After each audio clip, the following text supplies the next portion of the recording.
सुन भी लिया कि दिल्ली में अब वार पलटवार का दौर देखने को मिल रहा है, लेकिन क्या वाकई में चुनाव से पहले कोई खेल चल रहा है? रिपोर्ट आपको दिखाते हैं।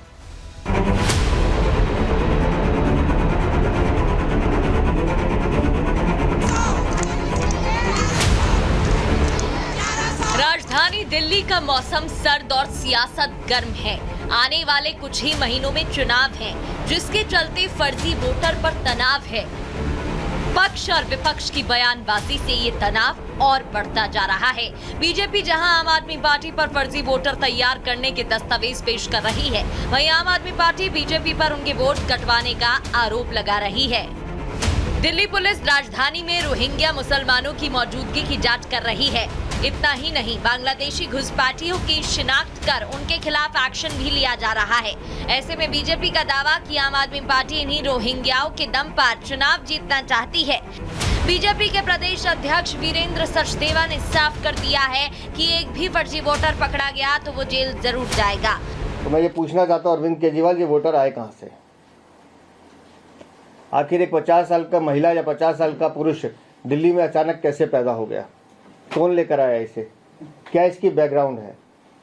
तो हमने इलेक्शन कमीशन को कल भी एक शिकायत भेजी है, आज फिर भेजेंगे। इलेक्शन कमीशन 24 तारीख से लगातार जो नए वोट बनाने के लिए एप्लीकेशंस आ रही हैं, ऐसी वोटों की जांच पड़ताल करे। जो लोग फर्जी वोट बनवाने का काम कर रहे हैं और जो अधिकारी उसमें संलिप्त हैं, उन सबके खिलाफ कानूनी कार्रवाई होनी चाहिए। बीजेपी यहाँ रोहिंग्या घुसपैठियों के मुद्दे पर हमलावर है। वहीं आम आदमी पार्टी की तरफ से पूर्वांचल और बिहारी वोटर्स को लुभाने के लिए पॉलिटिकल स्टंट चल दिया गया है। आम आदमी पार्टी के सांसद संजय सिंह खुद मीडिया के सामने आए और बीजेपी पर आरोप लगाते हुए कहा कि मेरी पत्नी पूर्वांचल से है, इसलिए उनका नाम वोटर लिस्ट से हटाने की कोशिश की जा रही है।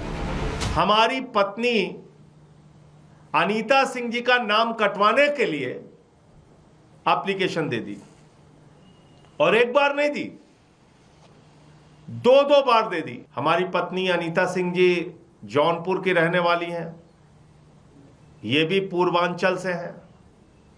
मैंने पूर्वांचल का मुद्दा उठाया, यूपी बिहार के लोगों का मुद्दा उठाया, तो अब इस बात पे लग गया कि इनको ही सबक सिखाओ, इनकी पत्नी का ही वोट कटवा दो, तब इनको अकल आएगी। संजय सिंह ने बीजेपी पर आरोप लगाया तो भारतीय जनता पार्टी की तरफ से आरोपों को बेतुका बताते हुए डिजिटल युग में ट्रैकिंग ऑप्शन की जानकारी दी गई। साथ ही संजय से सवाल भी पूछा गया। संजय सिंह आरोप लगाते समय भूल गए कि डिजिटल युग है। आजकल 1 मिनट में चीजें चेक की जाती हैं कि फॉर्म किसने भरा है, किसने भरा है। अगर ये दोनों का संबंध आपसे नहीं निकला तो फिर क्या कहेंगे आप? पर एक बार भाभी जी से पूछिएगा कि ये मधु देवी कौन है और सुरेश देवी कौन है। आम आदमी पार्टी पूर्वांचलियों के वोट साधने के साथ साथ रोहिंग्याओं की घुसपैठ के लिए केंद्र सरकार को जिम्मेदार ठहरा रही है।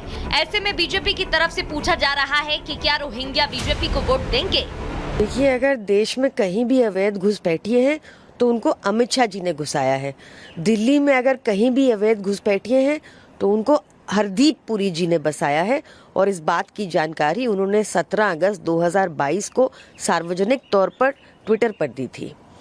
जहां तक आपने देखा होगा कि हमने भी एप्लीकेशंस दी हैं कि कैसे भाजपा जेन्युइन वोटर्स के नाम कटाने का प्रयास कर रही है। ये वही केजरीवाल और वही आम आदमी पार्टी है जो कुछ समय पहले कह रही थी कि हम लोग में भारतीय जनता पार्टी रोहिंग्यास को यहाँ लाए।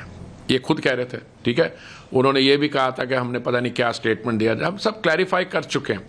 आप मेरे को एक चीज़ बताइए, आपको लगता है कि रोहिंग्यास जो हैं, आपको लगता है किसी कंडीशन में वो लोग भारतीय जनता पार्टी के लिए वोट करेंगे? सवाल ही नहीं है। ये सब इन्होंने किया है। बीजेपी और आम आदमी पार्टी अपनी अपनी सियासी दलीलें दे रही हैं, लेकिन राजधानी दिल्ली के लिए सबसे बड़ी चिंता की बात यह है कि आखिर एक ही पते पर 55 वोटर किसके हैं? दिल्ली में जो रोहिंग्या पकड़े जा रही हैं, राजधानी में उनकी मदद कौन कर रहा है? और अगर फर्जी वोटर मतदान करने में कामयाब हो गए तो इसका फायदा किस पार्टी को होगा? Bureau report, Republic Bharat. तो देखिए, चुनावी लड़ाई तो अब पूर्वांचल पर आ गई है, लेकिन अब आपको वो तस्वीरें भी दिखाते हैं जहां पुलिस की टीम पहुंची थी और एक्शन लेती नजर आई थी। ये पुलिस ड्राइव की तस्वीरें हैं जहां पुलिस कई इलाकों में पहुंचकर पूछताछ करती हुई नजर आई थी। तमाम घुसपैठियों को लेकर मुद्दे खड़े होते जा रहे हैं और इन मुद्दों को लेकर लगातार इनकी डिटेल्स मांगी गई, बेसिक डिटेल्स, आधार कार्ड चेक किए गए। दूसरी तस्वीर आप देख रहे हैं जहां 8 बांग्लादेशी पकड़े गए और आपको बता दें अवैध रूप से भारत में घुसे थे, जिसके बाद इनको पकड़ लिया गया है। लगातार पुलिस पूछताछ कर रही थी, आधार कार्ड चेक कर रही थी, पुलिस ड्राइव चल रही थी और पुलिस ड्राइव के दौरान ही इन्हें पकड़ लिया गया। इन 8 अवैध रूप से रह रहे घुसपैठियों को पकड़ा जाता है और उसकी तस्वीरें भी हम आपको टीवी स्क्रीन पर दिखा रहे थे। अब आपको पूरा मामला क्या है वो भी बताते हैं। दिल्ली पुलिस का एक्शन लगातार जारी रहा, वो तस्वीरें भी रिपब्लिक भारत पर आप लगातार देख रहे थे। दक्षिण पश्चिम दिल्ली में बड़ी सफलता हासिल हुई। अभियान के दौरान 8 बांग्लादेशी पकड़े गए। घुसपैठी अवैध रूप से भारत में घुसे थे, भारत में जंगल के रास्तों से दाखिल हुए थे। जब उनसे पूछताछ की तो उन्होंने एक खुद जानकारी पुलिस को दी। एक्सप्रेस ट्रेनों के जरिए दिल्ली तक पहुंच गए और पकड़े गए लोगों के वापस बांग्लादेश भेजने की जो तैयारी थी वो की गई और बांग्लादेश इनको भेजा गया। घुसपैठी अलग अलग जगह से यहाँ पर आए थे और मजदूरी कर रहे थे, अलग अलग जगहों पर पहुंचकर मजदूरी कर रहे थे, लेकिन पुलिस ने बड़ा एक्शन लिया और बड़ा एक्शन लेते हुए इनको पकड़ लिया गया, वापस भी भेज दिया गया।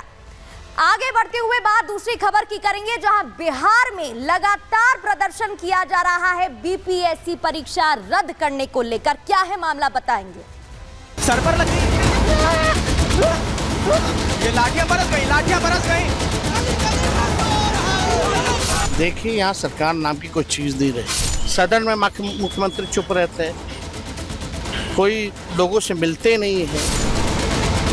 बिहार में कोई ऐसा एग्जाम नहीं है जो बिना किसी अनियमितता के, बिना भ्रष्टाचार के, पेपर लीक के अगर हो जाए, ऐसा संभव ही नहीं है।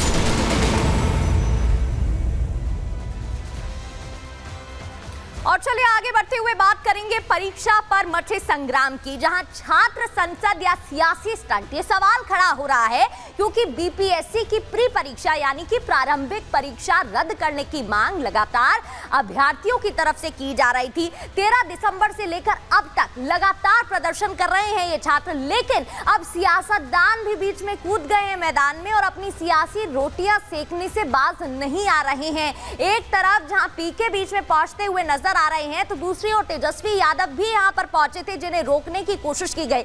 लगातार आपको बता दें प्रदर्शनकारियों को पुलिस खदेड़ती हुई नजर आई। अब आपको तस्वीरें दिखाते हैं वहां पर क्या कुछ माहौल देखने को मिला। ये तस्वीरें आप देख रहे हैं, हाथों में पोस्टर्स लिए, युवाओं की मेहनत बर्बाद ना हो ये पोस्टर्स हाथों में लिए दिखाई दिए। बीपीएससी के खिलाफ लगातार प्री परीक्षा, प्रारंभिक परीक्षा रद्द करने को लेकर मांग और आवाज उठाते हुए नजर आए। पेपर लीक से मुक्ति मिले, ये पोस्टर आप तस्वीरों में देख रहे हैं। हाथों में पोस्टर्स लिए ये प्रदर्शनकारी लगातार प्रदर्शन करते हुए नजर आए। अब दूसरी तस्वीरें आपको दिखाते हैं जहां बीपीएससी परीक्षा रद्द करने की मांग को लेकर बड़ी संख्या में ये अभ्यर्थी यहां जुटे हुए नजर आ रहे हैं और कई दिनों से यहां पर लगातार इसी तरीके से प्रदर्शन कर रहे हैं, अपना विरोध जता रहे हैं, नाराजगी व्यक्त कर रहे हैं। और जब पुलिस की टीम यहां पर पहुंची तो उन्हें रोकने की कोशिश की, लेकिन उसके बाद भी ये नहीं माने। अभी तीसरी तस्वीर आप देख रहे हैं जहां पर सियासत होती दिखाई दे रही है बीपीएससी परीक्षा में।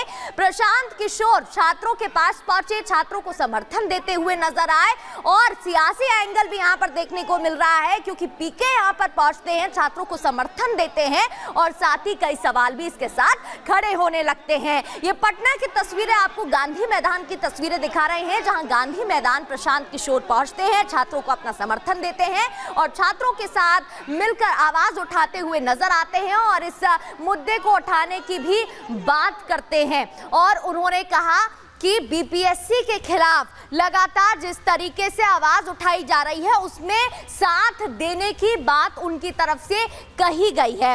अब आपको आगे बढ़ते हुए जानकारी दे दें कि कैसे बीपीएससी के खिलाफ अभ्यर्थियों का हल्ला बोल तो जारी है, लेकिन इस परीक्षा के खिलाफ जब इन बच्चों को, इन छात्रों को रोकने की कोशिश की तो उनकी तरफ से क्या कुछ रिएक्शन सामने आए।